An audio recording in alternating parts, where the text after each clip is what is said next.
Hello everyone, and welcome to my General Hospital Today channel. Willow's release. Drew leaves during Ned's heart attack. During Ned Quartermaine's heart attack, Drew Cain left, and Willow Tate learned about a possible release. Felicia Scorpio discovered Portia Robinson and Isaiah Gannon in her office at GH. Felicia gave the impression that she was researching Willow's whereabouts for her attorney when she brought up the night Drew was shot. That gave Felicia a chance to ask if Portia had seen Willow and fish for info about Portia's alibi. Portia claimed she was on call in her office at the time, but Felicia checked the log in the computer later and saw that Portia actually went off call at 8 p.m.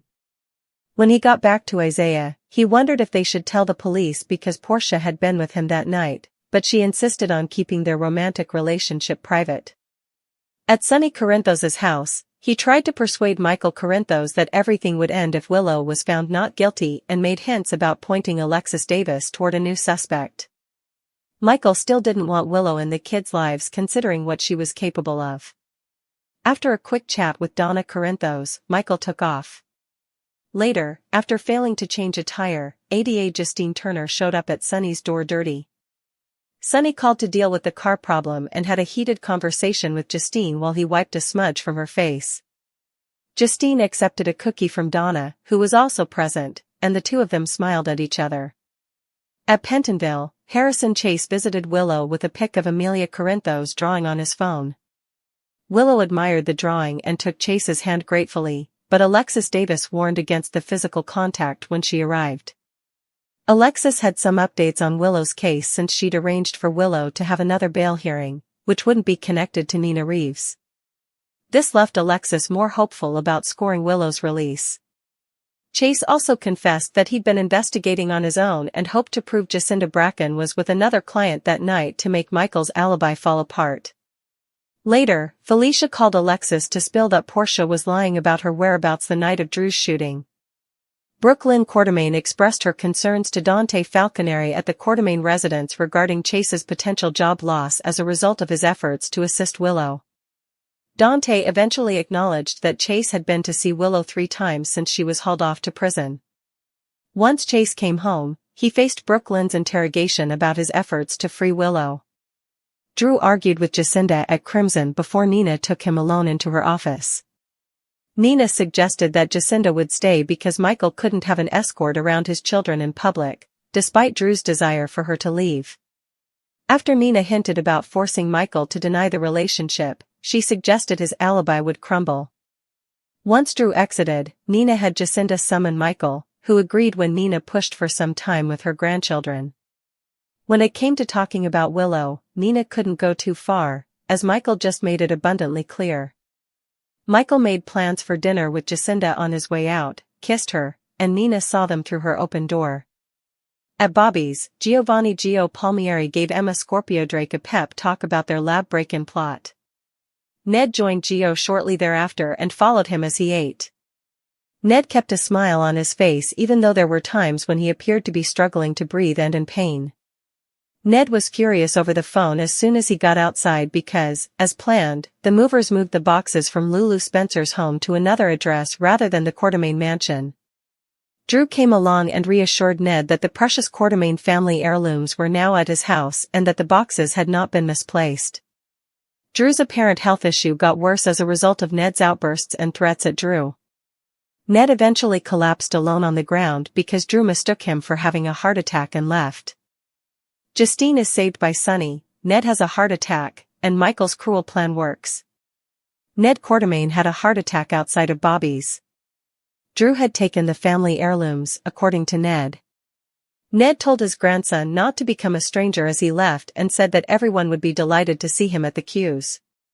When Emma got back, she expressed her disappointment that neither Charlotte nor Rocco had contacted her. She inquired about how his time with his grandfather went, to which Gio replied that it had been pleasant, and his grandfather hadn't pressured him at all. Meanwhile, outside, Ned was on the phone with the movers, voicing his frustration about the missing boxes. Ned had a heart attack outside Bobby's. Ned was livid that Drew had taken the family's belongings and expressed that he felt no emotional attachment to any of those items. Ned suddenly clenched his chest and fell onto a chair as he swore at Drew. Drew mocked Ned for attempting to feign a heart attack, remarking Edward Quartermaine did it more convincingly, and then walked away as Ned fell to the ground, struggling to breathe.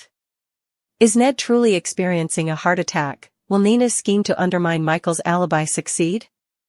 Tensions reached an explosive peak in Port Charles as Drew Kane's decision to walk away from Ned Quartermaine during his heart attack sent shockwaves through the Quartermaine family, while Willow Tate's possible release from Pentonville brought a flicker of hope amid chaos. The day unfolded with emotional turmoil, deceit, and unexpected alliances, painting a portrait of a town on edge as secrets continued to unravel and loyalties were tested in the most heartbreaking ways. At General Hospital, Felicia Scorpio found Portia Robinson in her office, where she was sharing an intense conversation with Isaiah Gannon. Felicia, always perceptive and persistent, used her charming tact to probe Portia about the night Drew was shot. Claiming to be following up on behalf of her attorney, Felicia subtly tried to confirm Willow's whereabouts during that fateful night, but in truth, her target was Portia herself. Portia claimed she had been on call in her office, attending to hospital duties at the time. However, Felicia's instincts told her something wasn't right. Later, after quietly checking the hospital's digital log, Felicia discovered that Portia had gone off call at exactly 8 p.m., the same night Drew was attacked. This revelation stirred suspicion. Back in Portia's office, Isaiah nervously brought up the idea of going to the police to clear things up, since Portia had actually been with him that night. But Portia, desperate to keep their private romantic involvement secret, insisted they keep quiet. Her decision added another layer of mystery to the already tangled web surrounding Drew's shooting and the accusations hanging over Willow's head. Across town, at Sonny Corinthos' home, the mob boss found himself trying to control the storm brewing around the people he loved.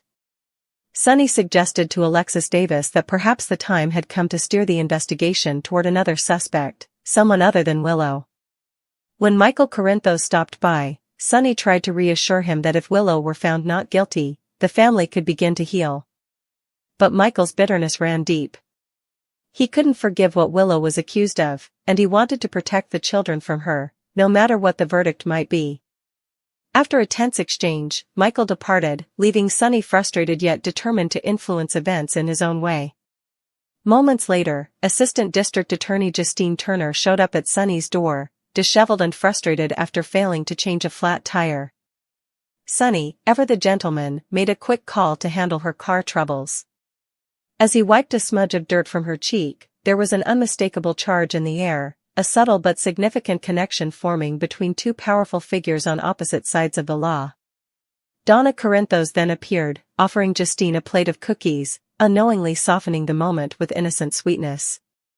Sonny and Justine shared a brief but telling smile, hinting that this could be the beginning of an unexpected new dynamic in Sonny's complicated world.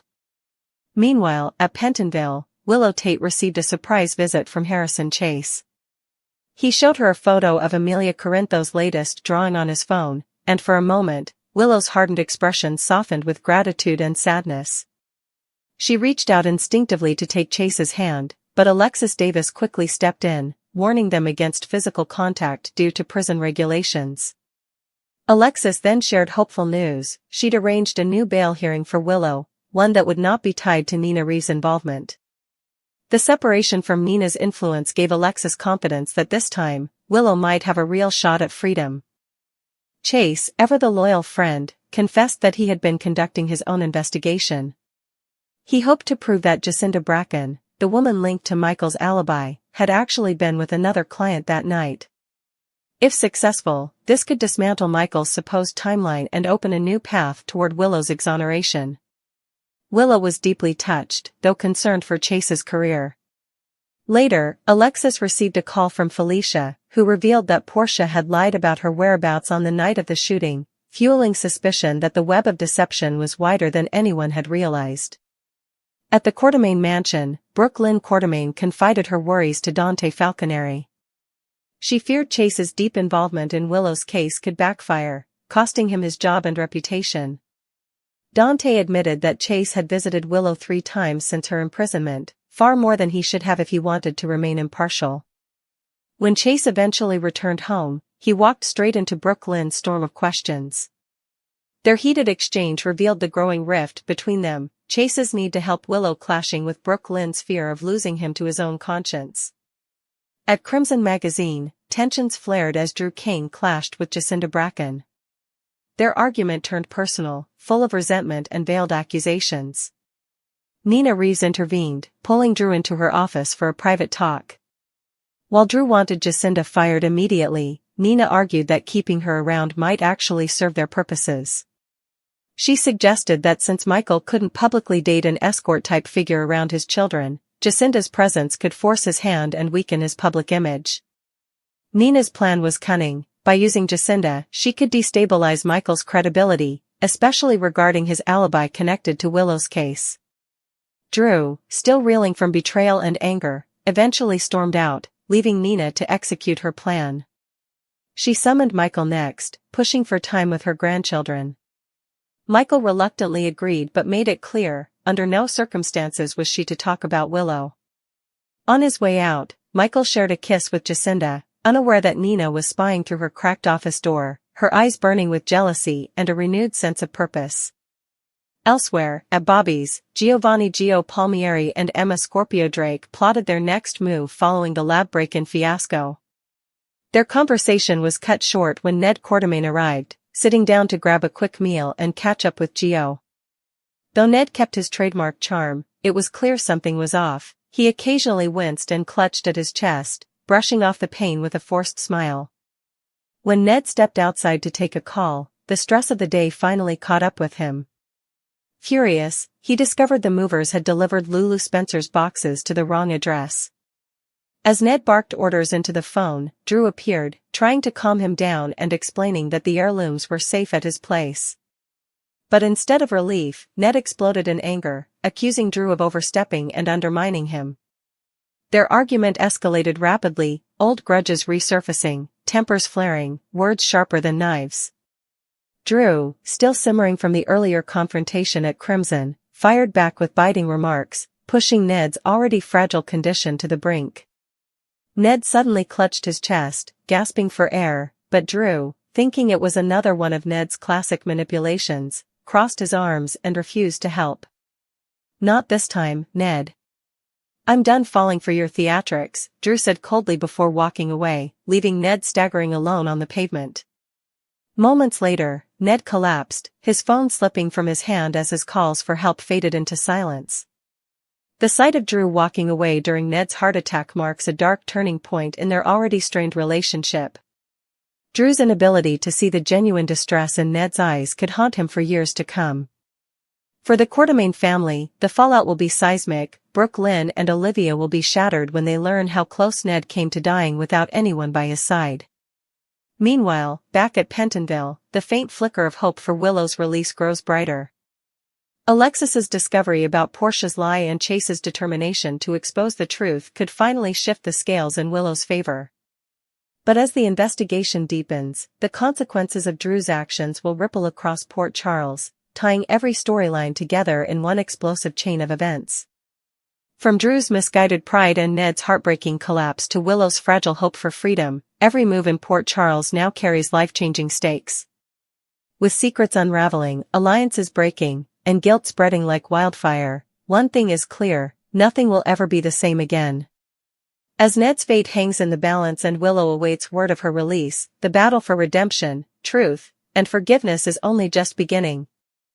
The chaos that began with Ned Quartermaine's sudden collapse rippled across Port Charles like a shockwave, touching every family, every friendship, and every secret alliance. Drew Cain's decision to walk away, believing Ned was faking his heart attack, would soon stand as one of the most defining and haunting moments of his life. But for now, Drew was too blinded by pride and anger to see the line he had just crossed. As Ned lay unconscious on the ground outside Bobby's, time seemed to stretch endlessly. The faint sound of his phone buzzing beside him went unanswered. The bustling street carried on, unaware that a pillar of the Quartermaine family was fighting for his life. Meanwhile, Drew marched down the sidewalk, jaw tight, his mind replaying every bitter word exchanged with Ned. For months, resentment had been simmering between them, resentment born from business feuds, family rivalries, and the ghost of Eddie Main that had haunted Ned after his accident. Drew had always seen himself as the more level-headed Quartermaine, the one who could keep his emotions in check. But tonight, his composure cracked.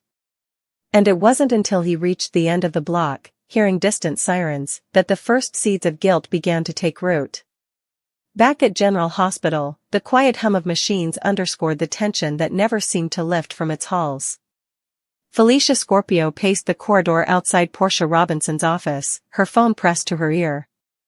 She was leaving a message for Alexis Davis, her voice low but urgent. "Alexis, it's me. Portia's alibi doesn't add up. She wasn't in her office when Drew was shot. I don't know what she's hiding, but it's something big. I'll keep digging." Inside, Portia sat motionless behind her desk, her fingers trembling as she stared at her phone. Isaiah Gannon's name flashed across the screen again and again, but she couldn't bring herself to answer. The secret they shared, being together the night of the shooting, could ruin them both. She had fought so hard to rebuild her reputation after the mess with Curtis, Trina, and the DNA lies. Another scandal might destroy her career completely. "I can't let this get out," she whispered to herself. Not again. Across town, at the Corinthos penthouse, Sonny Corinthos poured himself a glass of bourbon, staring out at the city skyline. Justine Turner's unexpected visit earlier still lingered in his mind. There was something about her toughness, her independence, that drew him in, even though he knew better than to get tangled up with an assistant district attorney. "You're losing your edge, Corinthos," he muttered. Donna Corinthos giggled in the background, coloring quietly at the kitchen table, blissfully unaware of the moral storm swirling around her father. When the doorbell rang, Sonny expected his usual visitors, maybe Dex, maybe Ava, but instead, it was Dante Falconeri. "Dad," Dante greeted cautiously as he stepped in. "You might want to sit down for this." Sonny's instinct sharpened immediately. "What happened?" "It's Ned," Dante said, his tone grim. "He had a heart attack outside Bobby's. They just brought him into GH." Sonny froze, glass halfway to his lips. He didn't like Ned, but he respected him, and more importantly, he knew what this meant for the Quartermaines. "How bad?" "They're still working on him. Drew was there when it happened, but he left." Sonny's eyes narrowed. "He left? He walked away from a man having a heart attack?" Dante nodded. "That's what the witnesses say." Sonny set his drink down with deliberate calm, though fury flashed in his eyes. Then Drew just made the biggest mistake of his life. At General Hospital, chaos had already erupted by the time Dante and Sonny arrived. Olivia Quartermaine stood outside the ER, tears streaming down her face as Brook Lynn clung to her for support. "He was fine, Dante," Olivia cried. "He was just eating dinner. He said he was going to make a call and be right back." Brook Lynn, visibly shaken, turned to Dante. "They said someone found him collapsed by the parking lot. Nobody even called an ambulance right away." Dante glanced toward the waiting area and saw Drew pacing back and forth, guilt written all over his face. Olivia's eyes followed Dante's, and when she saw Drew, her expression transformed from grief to rage. She tore away from Brook Lynn's grasp and stormed toward him. "You," she shouted. "You left him there." "Olivia," Drew began, but she didn't let him finish. "He's fighting for his life because of you. You think Ned would fake a heart attack just to get back at you? My God, Drew, how could you?" The slap came hard and fast, echoing through the hallway. Brook Lynn gasped, and even Dante flinched. Drew didn't react, he just stood there, jaw trembling, eyes glistening with guilt. "I didn't know," he whispered. "I thought he was faking." Olivia's voice broke. "You thought wrong." While the Quartermaine drama tore through GH, Willow Tate sat alone in the visitors' room at Pentonville, replaying her earlier conversation with Chase and Alexis. For the first time in months, she felt the faintest flicker of hope.